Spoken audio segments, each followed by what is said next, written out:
Welcome to personal finance bulletin money time. मैं हूं आपके साथ मीनू शर्मा और इस बुलेटिन में मैं आपको बताऊंगी आपकी जेब और जिंदगी पर असर डालने वाली पर्सनल फाइनेंस, बिजनेस और पॉलिसी से जुड़ी तमाम बड़ी खबरें। तो चलिए फटाफट शुरू करते हैं इस बुलेटिन में खबरों का सिलसिला।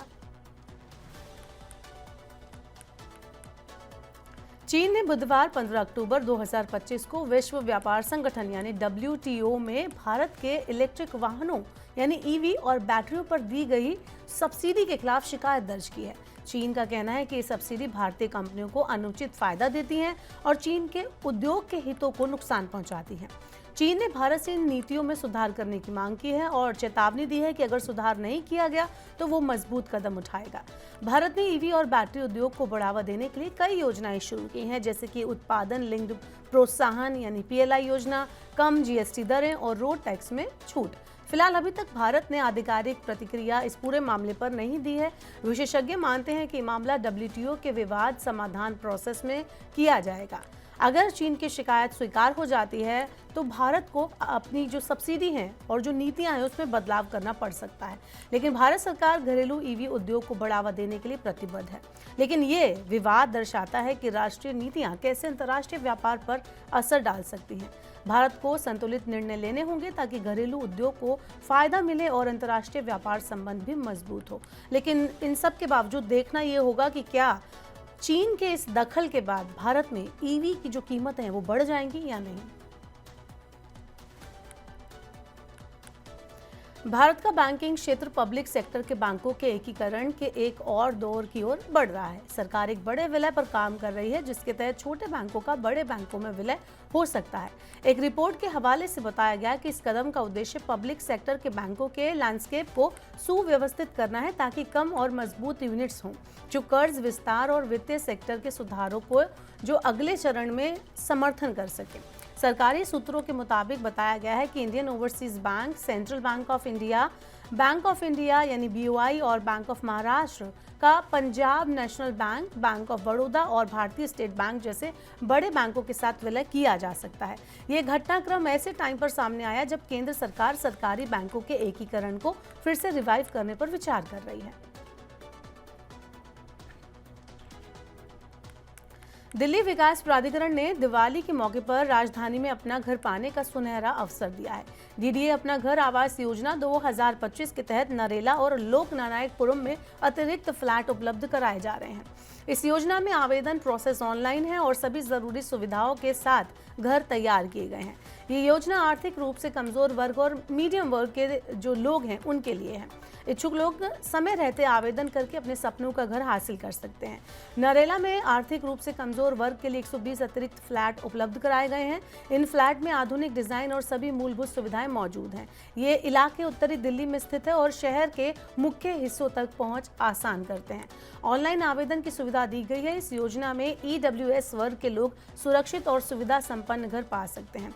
लोकनायकपुरम में मध्य आय वर्ग के लिए 163 अतिरिक्त फ्लैट दिए गए हैं। इन फ्लैट में पर्याप्त जगह, रोशनी और हवादार डिजाइन दिए गए हैं। सुरक्षा और साफ सफाई का विशेष ध्यान रखा गया है। MIG फ्लैट के लिए भी आवेदन प्रोसेस ऑनलाइन ही है। इस योजना से लोगों को आधुनिक और सुरक्षित घर मिलने की सुविधा प्राप्त होगी।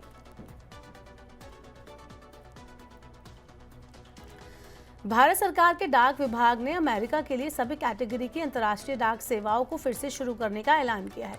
22 अगस्त से नई अमेरिकी नियमावली के कारण इन सेवाओं को अस्थायी रूप से रोका गया।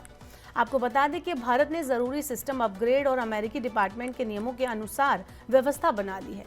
नई व्यवस्था के तहत अब ग्राहकों को बुकिंग के टाइम पर ही सभी शुल्क चुकाने होंगे, जिससे डिलीवरी में किसी भी तरह की देरी ना हो। डाक विभाग ने कहा है कि बुधवार से अमेरिका के लिए EMS, air parcel, registered letter और ट्रैक पैक्ड जैसी सभी अंतर्राष्ट्रीय डाक सेवाएं दोबारा से शुरू हो जाएंगी। ग्राहक इन सेवाओं को किसी भी डाकघर, इंटरनेशनल बिजनेस सेंटर या डाकघर एक्सपोर्ट सेंटर से बुक कर सकते हैं। साथ ही ऑनलाइन सेल्फ सर्विस पोर्टल के जरिए भी बुकिंग की सुविधा अवेलेबल होगी। डाक विभाग ने स्पष्ट किया है कि DDP और क्वालिफाइड पार्टी सर्विसेज की सुविधा देने के लिए ग्राहकों से कोई भी एक्स्ट्रा चार्जेस नहीं लिए जाएंगे। मौजूदा डाक दरें पहले की तरह ही रहेंगी।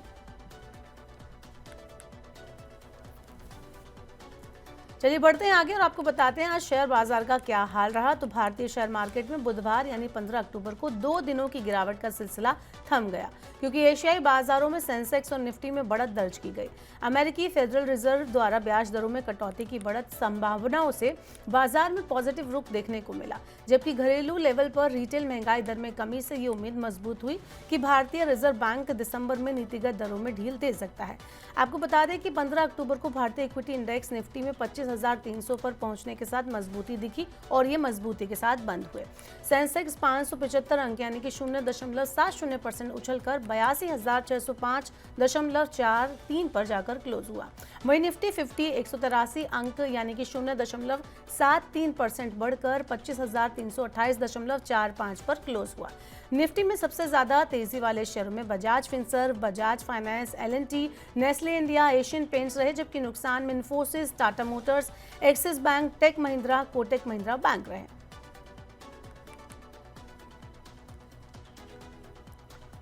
दिवाली करीब है और देश भर में लोग अपने घरों की ओर लौटने की तैयारी में। अगर आप भी इस त्योहार पर ट्रेन से ट्रैवल करने वाले हैं तो आपके लिए एक जरूरी अपडेट है। भारतीय रेल ने दिवाली सीजन के दौरान यात्रियों की सुरक्षा सुनिश्चित करने के लिए एक एडवाइजरी जारी की है। त्योहारों के दौरान ट्रेनों में भारी भीड़ रहती है, ऐसे में जरा सी लापरवाही भी हादसे का कारण बन सकती है। इसलिए रेलवे ने यात्रियों से अपील की है कि वो सफर के दौरान कुछ खतरनाक या ज्वलनशील वस्तुओं को अपने साथ ना रखें। इस कदम का उद्देश्य यात्रियों की सुरक्षा बढ़ाना और त्योहारों के टाइम होने वाली भीड़ भाड़ में किसी भी तरह की दुर्घटना को रोकना है। भारतीय रेलवे की एडवाइजरी के मुताबिक पटाखे, कैरोसिन तेल, गैस सिलेंडर, स्टोव या गैस चूल्हा, माचिस, सिगरेट, इन सभी चीजों में आग लगने या विस्फोट का खतरा रहता है। इसलिए अगर आप फेस्टिव सीजन ट्रेन से ट्रैवल कर रहे हैं या सोच रहे हैं तो इन 6 चीजों को आप अपने साथ ना लेकर जाएं, बचें इन चीजों से।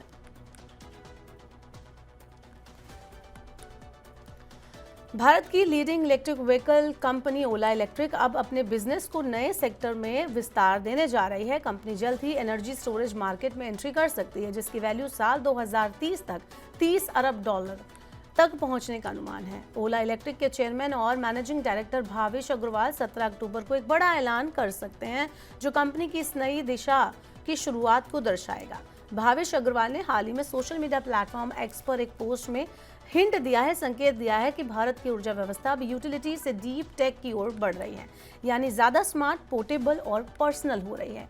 इसी के साथ कंपनी ने यह भी साफ कर दिया कि 17 अक्टूबर को व्हीकल से जुड़ा कोई भी ऐलान नहीं होगा। अग्रवाल ने कहा कि इस दिवाली हम अपना पहला नॉन व्हीकल प्रोडक्ट लॉन्च कर रहे हैं। चलिए आगे बढ़ते हैं और आपको बताते हैं टेक सेक्टर में क्या कुछ खास है। तो म्यूज वेरिएबल्स कंपनी ने national payment corporation of India यानी एनपीसीआई के साथ पार्टनरशिप की है। ये भारत का पहला वेरिएबल पेमेंट इकोसिस्टम है। ये म्यूज वॉलेट और एनपीसीआई के भरोसेमंद रूपे नेटवर्क से चलता है। इस सिस्टम से यूजर्स अपना स्मार्ट रिंग यानी कि रिंग 1 को किसी भी एनएफसी वाले पास टर्मिनल पर टैप करके तुरंत और सुरक्षित पेमेंट कर पाएंगे। इसके लिए फोन, कार्ड या वॉलेट की जरूरत नहीं है। ये सिस्टम पहले से 40 देशों में चल रहा है और 600 बैंकों के कार्ड सपोर्ट करता है। इसका मकसद डिजिटल पेमेंट को आसान, सुरक्षित और हर किसी के लिए अवेलेबल करना है।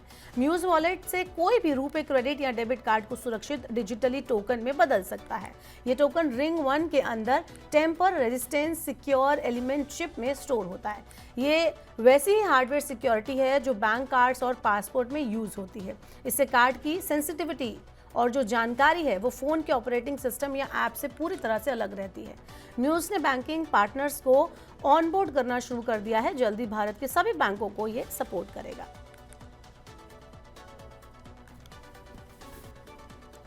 तो फिलहाल के लिए आज की मनी टाइम में इतना ही। वक्त हो गया आपसे विदा लेने का। अब आपसे होगी कल मुलाकात। पर्सनल फाइनेंस से जुड़ी खबरों को पढ़ने, सुनने, उनसे जुड़े खास कार्यक्रमों को देखने के लिए मनी 9 के यूट्यूब चैनल को जरूर सब्सक्राइब कर लें। साथ ही आज का हमारा मनी टाइम आपको कैसा लगा, नीचे कमेंट बॉक्स में अपना फीडबैक हमें देना ना भूलें। फिलहाल के लिए इस बुलेटिन में इतना ही। बने रहिए मनी 9 के साथ। नमस्कार, शुभ रात्रि।